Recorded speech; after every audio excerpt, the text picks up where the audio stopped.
नमस्कार, cool stylish fans present सत्ता का संग्राम देख रहे हैं आप। मेरा नाम है उत्कर्ष चतुर्वेदी और बिहार की अपनी इस चुनावी यात्रा में अनवरत जो लगातार हमारा सफर है वो जारी है। आज हम मोतिहारी में हैं, जिला पूर्वी चंपारण कहलाता है और मेरे पीछे कई सारे चेहरे हैं। ये बातचीत जो है इन युवाओं के साथ होगी।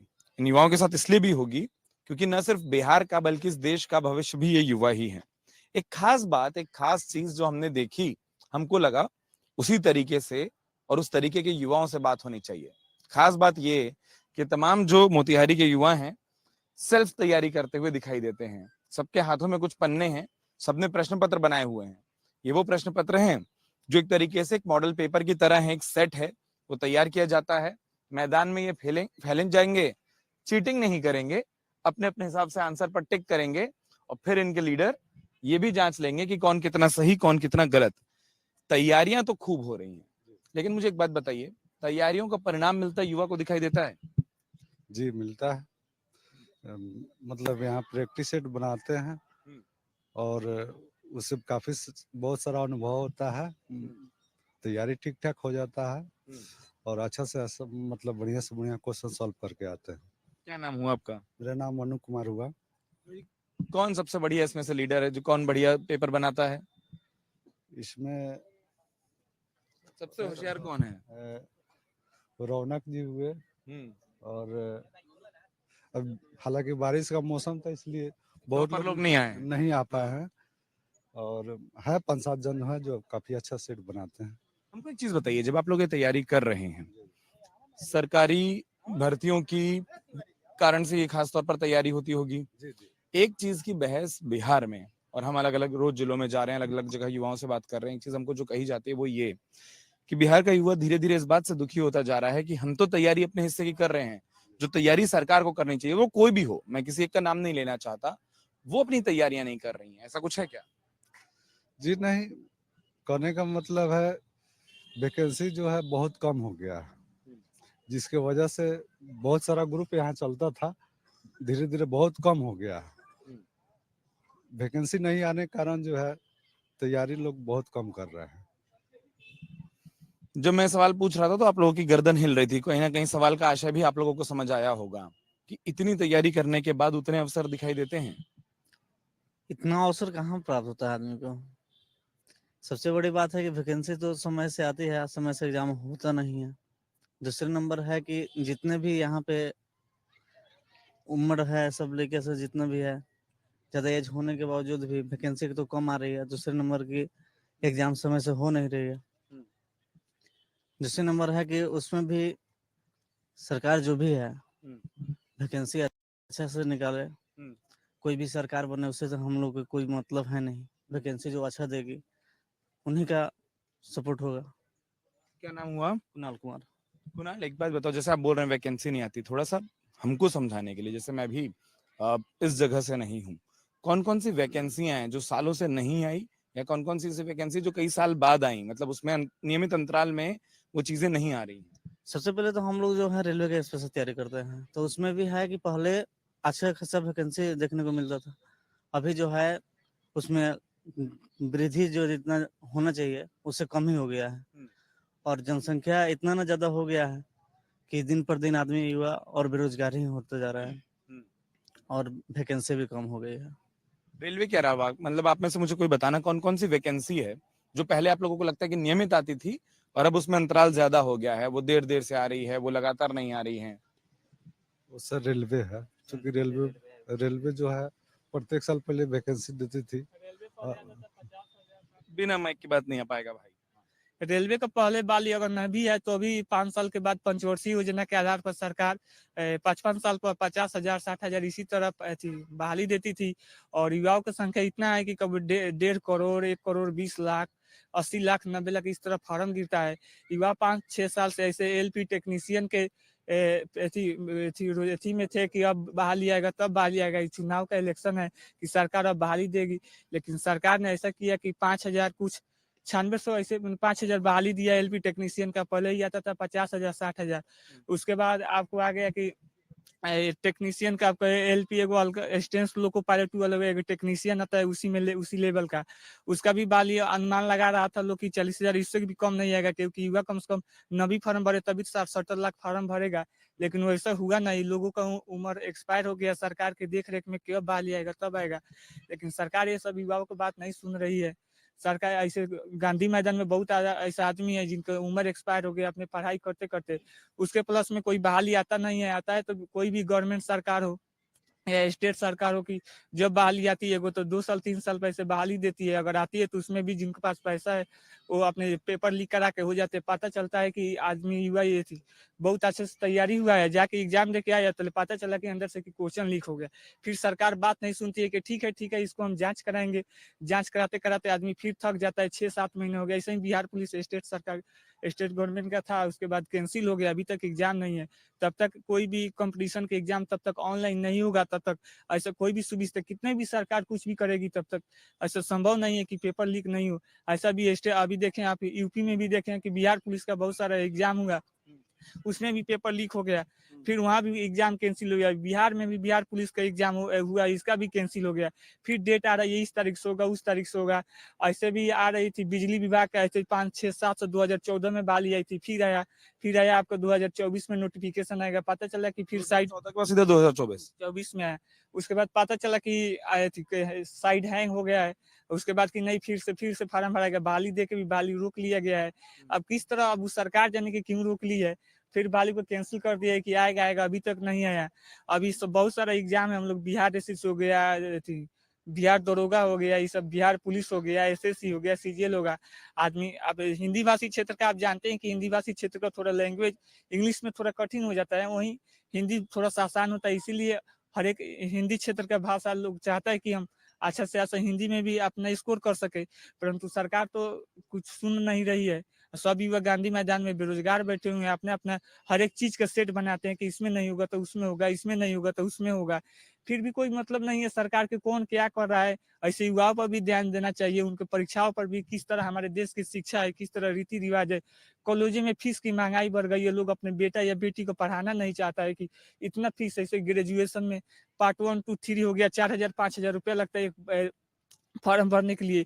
कोई गरीब परिवार होगा तो कैसे 4,000, जो तो 100-200-300 रुपया रोज कमा के लाता होगा, 4,000 रुपया देने में उसको तो कठिनाई आएगी ही आएगी। जो धनिक परिवार है, अब शिक्षा महंगाई के जमाना हो गया है, सरकार पहले बताइए शिक्षा पे इतना जीएसटी लगा, हमारे देश में 4-5 काट के जीएसटी लगता है, 5%, 12%, 18%, 28%, सब डायरेक्ट युवाओं पर शिक्षा के क्षेत्र में 18% जीएसटी ठोक दिया गया है। अगर आप मोबाइल पर 100 रुपये का कोर्स करते हैं तो 18 रुपया सरकार को देना पड़ता है। इस सभी युवा बहुत परेशान है, लेकिन सरकार को बात सुनना चाहिए। अगर जीएसटी लगाना अनिवार्य है, इससे देश विकसित होता है, लेकिन अगर इतना ही नहीं लगा जाए कि कोई युवा भी उससे बर्बाद हो जाए, खूब लगना चाहिए तो नॉर्मल शिक्षा पर 5% या 12% जीएसटी लगा देना चाहिए। आज 18% जीएसटी में सारे युवा जुलझ रहे हैं। अगर 500 का कोर्स खरीदे तो 18% 90 रुपया सरकार को दीजिए। ऐसे जीएसटी लगाना कोई खराब बात नहीं है। आज हमारे पूरे विश्व में 160 देशों में जीएसटी का काम चल रहा है। जीएसटी लगाने से देश के वृद्धि अर्थव्यवस्था में मजबूती मिल जाए, इसका ये मतलब नहीं कि युवाओं पर ही सारा अथी ठोक दिया जाए। मैंने ऐसे तीसरी 4 गो जीएसटी जो 28% कंपनियों के कर के रूप में लगाया जाता है, उसके बाद ही 18% आज जो युवाओं पर ही लगाया जा रहा है। ऐसा सरकार को नहीं करना चाहिए। इस बदलाव करना चाहिए कि किस तरह हमारे देश के युवा है, तब तक युवाओं में तब तक वृद्धि नहीं होगी, तब तक देश की वृद्धि नहीं होगी। तब कि युवा कुछ नहीं कर पाएंगे तब तक देश के कहाँ से होगा। महंगाई का इतना है, जब तक किसी हम चीज को अगर 12 रुपए केजी है तो लोग आधा केजी कीजिए, मैंने सपोज डेट मान लीजिए कि कोई मैंने 50 रुपए केजी है तो 1 केजी खरीदता है, वहीं अगर 30 रुपए केजी हो जाए तो लोग 2.5 केजी 2 केजी खरीद लेते हैं। इस तरह सामान भी सेल होने लगता है, और उस तरह भी महंगाई है, सामान भी सेल होगा तो पैसा भी आएगा, उससे देश को मजबूती भी मिलेगी। जहां बिका रहा है 1 केजी वहां बिकाएगा 2 केजी, से सरकार का नफा हो रही है। लेकिन सरकार तो ये बात तो सोच नहीं रही है। इस तरह हमारे अर्थव्यवस्था में इतना गड़बड़ी हो गया है कि आप बताइए कि अर्थव्यवस्था के क्षेत्र में हमारे कितना देश पिछड़ा हुआ है कि पहले महंगाई का था, मैंने और सब मैंने राजनीतिक पार्टी में। आपका नाम क्या हुआ? मेरा नाम रोशन कुमार हुआ। रोशन। और मैं इसलिए नहीं रोका जब धारा प्रभाव बोल रहे थे, क्योंकि ना जो दिक्कत है वो बड़ी ईमानदारी से और बड़े साफ तरीके से आपने रखी है। 2-3 बातें मुझे आपकी बातों में समझ आई है, मैं चाहूंगा उसमें से अगर आप में से भी कोई बात करे। जैसे पहला आपने कहा कि शिक्षा महंगी होने की बात, दूसरी आपने कही पेपर लीक होने की बात, और तीसरी आपने कही वैकेंसियां नियमित ना होने की बात। सिक्योरिटी अर्थव्यवस्था के और किसी- अर्थव्यवस्था पर आप आ रहे थे, ठीक है। मुझे एक चीज बताओ, जैसे आपने कहा कि लोग बात नहीं करते, सरकारें बात नहीं करती, चुनावों के दौर में कोई भी, और वापस मैं किसी एक दल का नाम नहीं ले रहा हूं, मैं नहीं चाहता कि मैं किसी एक का नाम लूं, 50-60 लोगों से मिलकर कोई सैंपल साइज नहीं निकल आता कि कौन जीतेगा कौन हारेगा। क्या कोई भी राजनीतिक दल आप लोगों को इन विषयों पर, जो भी रोशन ने रखा, कि इन पर बात करता दिखाई देता है कि कोई पेपर लीक पर बात करे, कोई वैकेंसी? ऐसा कभी नहीं हुआ है, रोजगार का बात कभी हो भी नहीं किया है यहाँ पे, सिर्फ बरगलाया जाता है युवाओं को। और हम तो यही मांग करेंगे आपके माध्यम से कि कोई भी आयोग समय से एग्जाम ले, बच्चे का भविष्य, हम लोग का भविष्य उसी पर टिका हुआ है। हम लोग ईमानदारी से तैयारी करते हैं, उसके बाद हमेशा खाली हाथ निराशा ही होता है। यही हम कहेंगे। रेलवे का वैकेंसी हो या बिहार एसएससी, अभी सचिवालय 4 निकलने वाला है, तो वो सब समय से आए और समय से एग्जाम हो, यही हम आपसे मांग करेंगे। आपके क्या नाम आपका? मेरा नाम आदित्य रंजन हुआ और सिकंदर कुमार। आप कुछ बोल रहे थे बीच में जी। जो रोजगार का बात करेगा युवा उसी का बात करेंगे। सबसे पहले कि बीजेपी जो सरकार है रेलवे के वैकेंसी में बहुत कटौती कर दी, वो केवल निजीकरण के फेर में पड़ी हुई है, केवल निजी हाथों में दे रही है सरकार, जैसे अंबानी अडानी के हाथों में। बहुत से पहले वैकेंसी पंचवर्षीय योजना था, तो लमसम इससे पहले 1.5 लाख के समथिंग में वैकेंसी आया था 2019 में। 24 में लड़का इसी इंतजार में थे कि फिर आएगा, ज्यादा वैकेंसी आएगा, लड़का सब इसी में लगे थे 5 साल की तैयारी ऐसा से हो जाए, इसके बाद आएगा तो हम लोग का हो जाएगा। लेकिन 24 आया, चुनाव आया, राम मंदिर के नाम पर खेल गए। ये सरकार रहती रोजगार की बात नहीं करते हैं। इसका कोई भी मुद्दा, कोई भी प्रचार में जाए, मोदी जी या अमित शाह हो, रोजगार की बात नहीं करते हैं। सबसे अगर अच्छा हम कहेंगे तो बिहार में तेजस्वी यादव थे, जो 17 माह का सरकार थी, 17 महीने का सरकार में 17 महीना के मैंने कार्यकाल में लमसम वो वर्ल्ड रिकॉर्ड बना दिए थे कि 1,17,000 वैकेंसी टीचर का देकर, और दस उन्हीं के रीजन में बिहार पुलिस आया, लीक भी हुआ पेपर, तब तक उनका सरकार बदल गया, इसका कोई ठोस परिणाम नहीं निकला। क्या नाम आपका? मेरा नाम उपदेश कुमार पड़ेगा। उपदेश ने जैसा कहा, मैं जो पूछना चाह रहा था, एक बात तो इन्होंने कर दी कि हाँ, रोजगार पर बात नहीं होता, नौकरियों पर बात नहीं होता, पेपर लीक पर कोई बात करता दिखाई देता है कि कोई एक ऐसी सरकार है कि बिना पेपर लीक का हम लोग व्यवस्था बना लें। कि यहाँ की सरकार तो अपने विधायक के लीक में परेशान है, कभी इस पार्टी में जा रहा है, कभी उस पार्टी में जा रहा है। सबसे पहले इस विधायक का लीक हो जा रहा है तो आयोग का क्या होगा?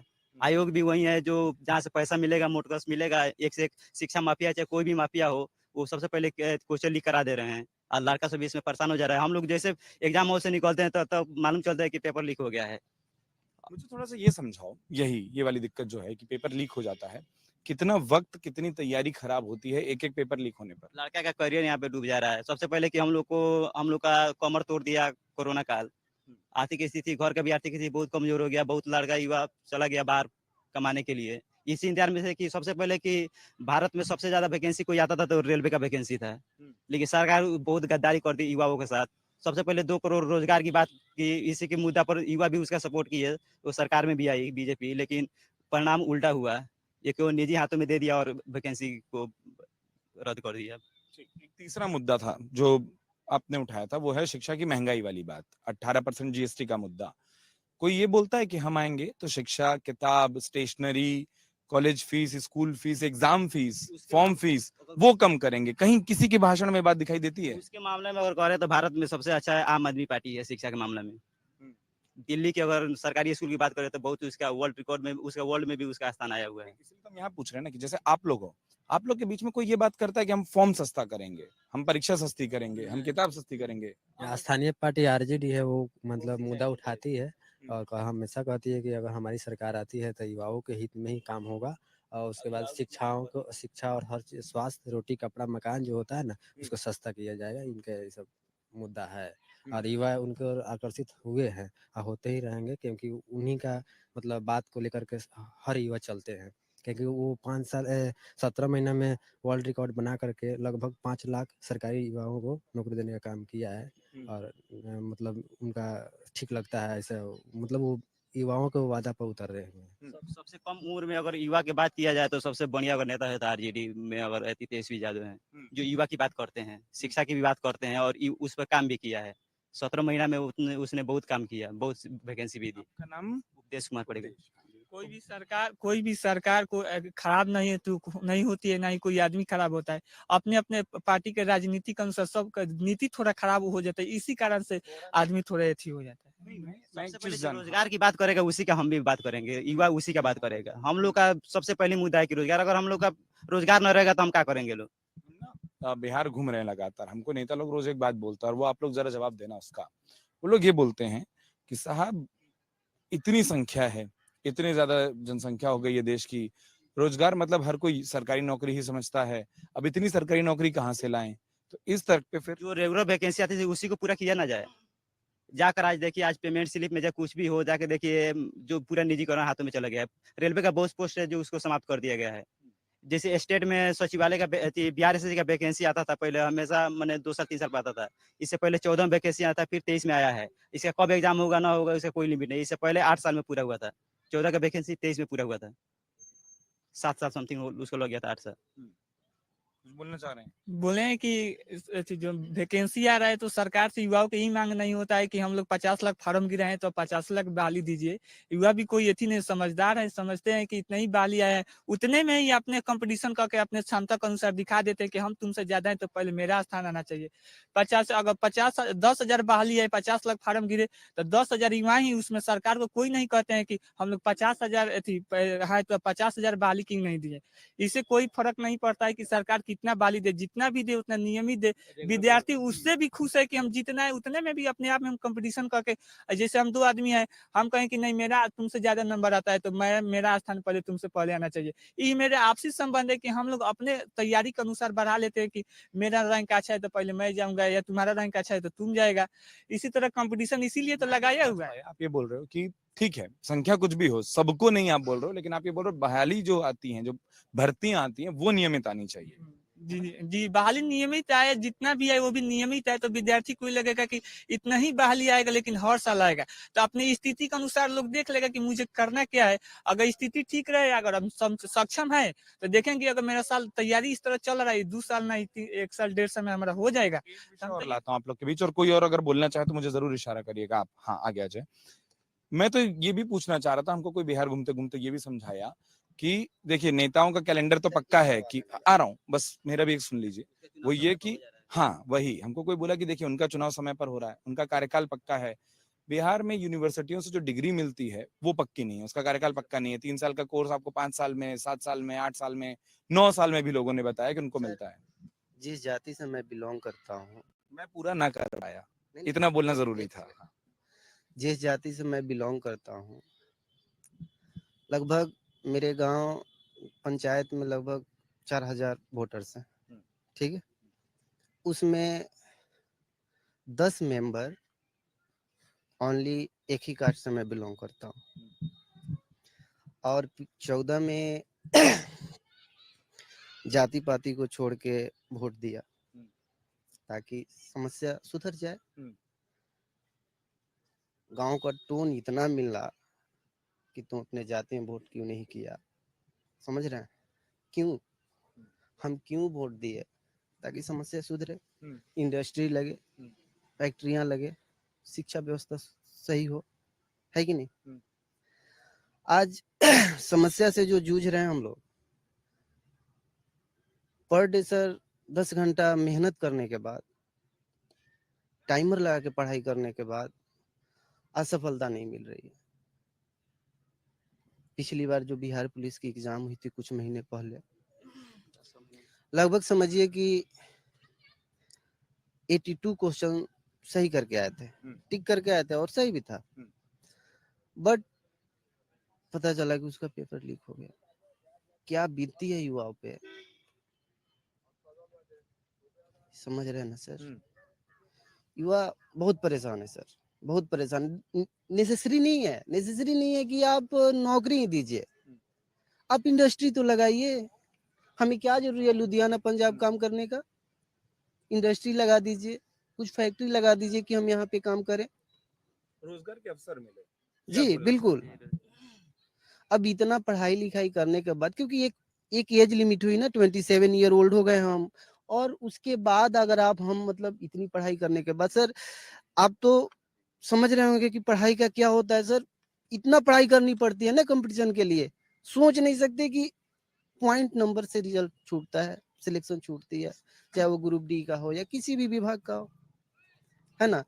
तो हम सभी से कहेंगे कि भाई जाति मत देखिए, जाति मत देखिए कि कौन जाति है क्या है, आप उसी को वोट करिए जो सही आपको लगे। क्या नाम हुआ आपका? नवनीत कुमार। नवनीत, जो आप कह रहे हैं वही सवाल मैं पूछने की और समझने की कोशिश कर रहा था। अब थोड़ा सा उसका सियासी पहलू पर आ जाता हूँ। कोई भी दल, कोई भी पक्ष इसी पर कि हम शिक्षा सस्ती कर देंगे, जीएसटी की जो बात उठाई थी, जीएसटी कम कर देंगे, फॉर्म सस्ता कर देंगे, नियमित भर्ती लाएंगे, भर्तियों में पेपर लीक नहीं होंगे, बिना लीक के एग्जाम होगा, इन विषयों पर बात करते दिखाई देते हैं। सर इन विषयों पे बिहार में तो अभी एक तेजस्वी यादव जी हैं जो बातें करते हैं, दूसरा कोई सुनने को नहीं केंद्र मिलता। सरकार में राहुल गांधी बात कर रहे हैं। और सर एक चीज और, लास्ट सवाल है मेरा, जहाँ तक हम लोग पढ़ते हैं तो इस बात पर बहुत ध्यान से गौर किए। 1947 में कहा जाता है कि अंग्रेजों ने देश लूट के चला गया और आजादी मिली। एक बात बताइए सर, एक घर होता है जो झोपड़ी का होता है, अगर वो जल जाता है तो उसमें रखी एक सुई तक भी जल जाती है। वैसे ही 1947 में हमारा देश का हाल हुआ था। उस समय मेरे हिसाब से अगर कहा जाए तो एक सुई तक नहीं बनती थी। भारत की बात बता रहे हैं। जब आपका घर जर्जर हो गया हो, बिल्कुल कमजोर स्थिति में हो, वहां से खींच के कौन लाया? ये हम युवा को संदेश देना चाहते हैं कि भाई उस चीज को याद करिए, वहां से इस देश को खींच के कौन लाया? सर खुश थे सर, कांग्रेस की सरकार में खुश थे।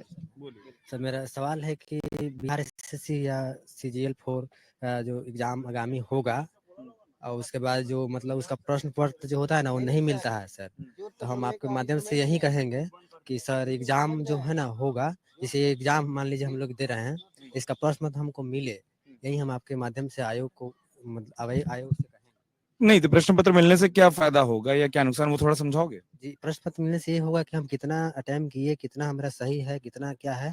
जो एग्जाम में धांधली होती है, जो कोई अच्छा स्कोर करने के बावजूद भी उनका रिजल्ट नहीं होता है, इनकी आप अपना वैल्यूएशन कर सकोगे, एक बार आकर आंसर चेक करोगे तो, है ना? हाँ, आप कुछ। मेरा क्वेश्चन है, आपने कहा कि नेता और मतलब आप कोई जहाँ भी दल हाँ, इस पर बात करता दिखाई देता है क्या? वो आपसे करते हैं नहीं, हम तो मीडिया आप लोगों के वालों बीच बोल रहे हैं। नहीं, हम तो ये पूछ रहे हैं, जब वो रैलियां होती हैं हमसे, मैं वापस बोल रहा हूँ, कैमरे के सामने आदर्श होना और जनता के बीच में होना। जब कैमरा हटता है तो बिरादरी की बात नहीं होती है क्या? जात की बात नहीं होती है क्या? इसलिए मैं पूछा, जब वो आपके बीच में आते हैं, बिना कैमरा आते हैं, क्या वो ये विषय उठाते हैं या वो विषय दूसरा उठाते हैं? वो अपना गाँव का रिश्ता बताते हैं, वो अपनी जात का रिश्ता बताते हैं, वो ज्यादा होता है या मुद्दा ज्यादा होता है? 2014 में हम लोग मतलब हम इतना उम्मीद के साथ वोट किए थे, 2019 में भी वोट किए बीजेपी को, आज भी हमको फोर्स मिल रहा है कि वोट करने के लिए, लेकिन हम वहाँ जवाब दे रहे हैं कि हम नहीं वोट करेंगे। क्यों नहीं करेंगे, उसका कारण है क्योंकि हम देख रहे हैं कि रेलवे का हम लोग तैयारी कर रहे थे, आज भी कर रहे हैं, स्टेट पुलिस हो, रेलवे हो। आप बोले हैं कि इतना युवा जो जितना अपने देश में है उतना को हम रोजगार नहीं दे सकते हैं, ठीक है, आपके पास जितना पद है उतना तो दे सकते हैं, उसको नियमित कर सकते हैं ना, तो उतना क्यों नहीं करते हैं? दूसरी बात कि आप 5 साल पर क्यों देते हैं वैकेंसी? 5 साल पर आप 50,000 देते हैं, 60,000 देते हैं, आप हमको साल में आप 20,000 ही दीजिए ना, जिसके पास जो क्षमता होगा अपना निकालेगा। आप ये चीज क्यों नहीं करते हैं? दूसरी बात है कि हम लोग को आंदोलन करना पड़ता है एग्जाम के लिए, कैलेंडर निकालने के लिए, यही सब करने के लिए हम लोग इस देश में पैदा हुए हैं। यही तो मैं भी पूछ रहा था। क्या नाम हुआ आपका? मेरा लखविंदर कुमार नाम हुआ। लेकिन मैं यही तो पूछ रहा था कि यही मुझे बताओ ना, कोई दल जब आप लोग के बीच में आता है, बोलता है कि वैकेंसी नियमित आएगी, 31 मार्च को फलाने की, 1 अप्रैल को फलाने की, 1 जुलाई को फलाने की, 1 जून को फलाने की, और ये हर साल होगा। जैसे आज आपको पता है ना कि अगले चरण का वोट कब पड़ना है, उसके अगले चरण का वोट कब पड़ना है, उसके अगले चरण का वोट कब पड़ना है, रिजल्ट कब आना है, जैसे वो फिक्स है, जैसे कार्यकाल फिक्स है। कोई नेता ये बोलता है कि हम हर साल, जो आपने कहा, जो आप मुझे विचार दे रहे हो, कोई नेता ये बोलता है कि 50,000 को मैं 10,000 करके हर साल लाऊंगा, वो मैं हाँ या ना पूछ रहा हूँ। सर हम लोगों से कोई बात करना नहीं चाहता है जल्दी। दूसरी बात है कि हम लोग 2014 से इतनी बड़ी संख्या हो, वही जो आपने कहा, आप लोगों ने आंदोलन करके ये साबित किया कि पेपर लीक हुआ है, वरना तो बोर्ड मानते आंदोलन नहीं करने है। के बाद हम लोग को बात माना जाता है, हाँ। लेकिन सब कुछ करने के बाद यही तो हम कह रहे हैं कि जब जब आंदोलन आप लोग करते हो, जब उतरते हो, तब भी ये वाली बात होती है कि नहीं होती है? तब भी दबाव में सिर्फ जो अपने बात, स्टेट में सर बिहार दरोगा, बिहार पुलिस मतलब और भी मतलब बिहार एसएससी हो गया, इसमें चार एग्जाम हम बिहार पुलिस का दिए हैं। अंदर हम पूरा ईमानदारी के साथ जाते हैं परीक्षा हॉल में, और पूरी ईमानदारी से हम अपना जो भी एग्जाम है हम देते हैं। जैसे ही बाहर आते हैं सुनते हैं पेपर लीक हो गया है, आंसर देखते हैं मैच रहता है। बताइए उस जगह पे हम लोग क्या कर सकते हैं? हम लोग से होने वाला है? हम तो वापस बोल रहे हैं ना, आपसे नहीं होने वाला वापस। आपने जो बात रखी वो वाजिब मुद्दा है, वो तकलीफ है, वो दिक्कत है, लेकिन दिक्कत दूर करने के लिए जो जवाबदेह हैं, क्या वो दिक्कत पर बात कर रहे हैं, वो बात ही दूसरी कर रहे सबसे हैं। पहली बात हम बोलेंगे कि कोई भी नेता हो, आते हैं लोग, वादा करते हैं लोग, और जीत जाने के बाद में वो अपना वादा भूल जाते हैं लोग। इससे पहले बीजेपी भी आई, वो 2 करोड़ युवाओं की बात की, उस पर काम नहीं किया। कांग्रेस भी वादा कर रही है, अब भविष्य में करे या ना करे उसकी यति है, लेकिन वादा सब कोई करता है लेकिन पूरा कोई नहीं करता। एक बिहार में तेजस्वी यादव, हमको उम्मीद लगता है कि युवा की बात करते हैं, युवा पर रोजगार करते हैं, वही बात कर रहे हैं। जो रोजगार का बात करेगा हम उसी का बात करेंगे ना। हाँ, सबसे पहली बात यही है। आप वहां बैठ के, बहुत अच्छी बात है, आप वहां बैठ के सुझाव दे रहे हैं, ठीक है, पर जो करेगा हम उसी का बात, रोजगार का बात करेगा उसका बात करेंगे। बीजेपी हम लोग का रोजगार की बात की थी, 2 करोड़ युवाओं की बात की थी, हम उसको वोट दिए थे, लोग कहा उसका परिणाम क्या हुआ? तो इसलिए हम राजा पहले हम प्योर हम बीजेपी के क्वार्टर रहती थे हम। क्या युवा इसीलिए पर युवा परेशान है, बेरोजगार है। जो नियम वैकेंसी आता था नियम से, वो वैकेंसी नहीं आ रहा है, निजीकरण पर ध्यान दे रही है, अदानी अंबानी के हाथों में जा रहा है निजीकरण। आप जाकर रेलवे में देखिए कितना निजीकरण हो गया, कितना पोस्ट वैकेंट खाली चल जा रहा है, उसका निजीकरण किया जा रहा है। रेलवे में 60-70 हजार वैकेंसी आता था एएलपी टेक्नीशियन का, आज 5,000 समथिंग है, 5600 है। कितने साल बाद आया? 5 साल बाद आया, 5 साल बाद आया है, 6 साल बाद आया, 18 में आया था, 6 साल बाद आया है। 18 से 24 में आया है। हम लोग इतना जैसा कि आपने बताया सर, अभी आपकी बातों से मुझे एक बात पता चला। आप बोल रहे हैं कि शिक्षा हो गया, रोजगार हो गया, तो मुझे इन बातों से पता चला सरकार इन बातों पे बात नहीं करती। सरकार सिर्फ एक चीजों पे बात करती है, आपको 5 किलो राशन फ्री मिलेगा और अगले 5 सालों तक और फ्री मिलेगा। बस इन चीजों पर बात करेगी सरकार। ये नहीं कि एजुकेशन फ्री करे ताकि हमारा देश आगे जाए, भविष्य आगे जाए। बस उनको 5 किलो राशन फ्री देना है और कुछ नहीं। जो एक तो दूसरा बात ये है, एक तो एग्जाम होती नहीं, दूसरी बात है वैकेंसी आती है 5 साल बाद, और तीसरी प्रॉब्लम ये अगर एग्जाम हो भी जाए तो वो लीक हो जाती है पेपर। ये सारी प्रॉब्लम है जो बिहार के युवाओं झेल रहे हैं, और पता नहीं अब कितने सालों तक झेलते रहेंगे। ये तो कोई उपाय दिखता है कि नहीं, हमको कोई उम्मीद दिख रही है, कहीं दिख रही है? और मैं वापस बोल रहा हूँ, दल का नाम लेना नहीं लेना वो आपकी मर्जी, नहीं लेना तो भी चलेगा, पर क्या राजनीति में आप लोगों की संख्या को देखकर, आप लोग जब आंदोलन करते हो, लाखों की संख्या में युवा दिखता है, क्या कोई युवाओं को एक साथ वोट बैंक मान रहा है, या वो वापस बंटवारा देख लेता है कि अरे नहीं, वो उस जिले का है, वो उस जात का है, वो उस बिरादरी का है? नहीं, ऐसा कुछ नहीं। देखिए, वोट आप अपने हिसाब से दीजिए। आपको जो लगता है कि जो नेता आपके लिए काम करे, जो एकदम शिक्षित है, ऐसा नहीं कि आप 9वीं फेल को अब बना दिए, तो ऐसा नहीं कि उद्देश्य नहीं चलाता। जो आपको लगे कि शिक्षित है, काम कर सके, बिहार में रोजगार दे सके, शिक्षा व्यवस्था को सही कर सकते, वैसे लोगों को आप वोट दीजिए। हम ये नहीं कहते कि आप इसको वोट दीजिए, कोई भी नेता को दीजिए, तो अपने हिसाब से वोट दे सकते हो। ठीक, क्या नाम आपका? जी, मेरा नाम सोहित कुमार हुआ। और कोई अगर जोड़ना चाह रहा था? नहीं, ठीक है, तो मैं इस चर्चा को आप लोग की अनुमति से यही विराम करता हूँ। इस चर्चा को हम तो पूछते रहे, ये तो एक दूसरे को धक्का दे देकर आप लोग ला रहे हैं, वो आपको, वो आपको। हाँ। हम लोग की सबसे बड़ी ये मांग है कि हम लोग का जिला कैसा हो। देश तो हम लोग की अच्छी हो ही रही है। आज हम लोग को यहाँ से मुजफ्फरपुर जाने में 4 घंटा लगता था, आज हम लोग 1 घंटा पहुंच जाते हैं। सारा इंडिया का इंफ्रास्ट्रक्चर सब अच्छा हो गया है, लेकिन यहाँ मुद्दा है कि मेरा शहर कैसा हो, मेरा जिला कैसा हो। तो उस जिले के लिए हम चाहते हैं कि कोई ऐसा युवा नेता हो जो हम लोग की बातों को समझे और जिनसे हम इजी गोइंग उनसे मिल सके, बातों को रख सके। आज की यहाँ जो हमारे जो नेता है, उनसे मिलना तो दूर, उनको देखना भी दुर्लभ हो जाता चुनाव के बाद। तो हम लोग अपनी बातों को रख कहाँ पाएंगे? तो ये सब चुनाव के समय दिखते हैं, फिर गायब हो जाते हैं, फिर 5 साल तक दिखेंगे ही नहीं। और मोतिहारी में क्या हो रहा है, नहीं हो रहा है, एक हम लोग के एरिया में एक आपको एक पार्क है जिसका नाम है आपको सत्याग्रह पार्क। वो 10 साल पहले शुरू हुआ था और आज तक वैसे ही पड़ा है। सारा चीज उसमें झूला उला सब टूट चुका है, लेकिन कोई व्यवस्था नहीं।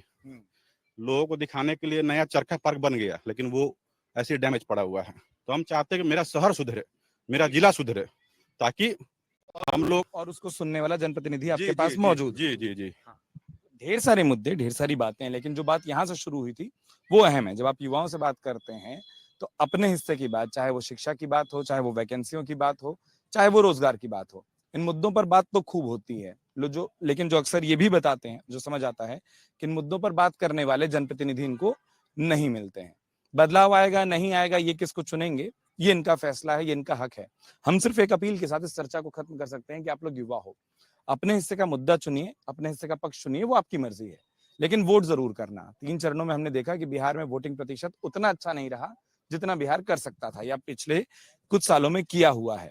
तो मुद्दा पक्ष चुनने के बाद अगर वोट नहीं करोगे तो बात सिर्फ बातों तक रह जाएगी। इसलिए बहुत जरूरी है कि वोट करें और समस्याएं आपने सुनी, कोशिश हमारी भी होगी जब जनप्रतिनिधियों से बात करें तो इन्हीं सवालों को वहां पर भी रखें। दिन भर मोतिहारी से इसी तरीके से हमारी जो रिपोर्ट है, अलग अलग बातचीत संवाद, वो जारी रहेगा। फिलहाल बहुत बहुत धन्यवाद।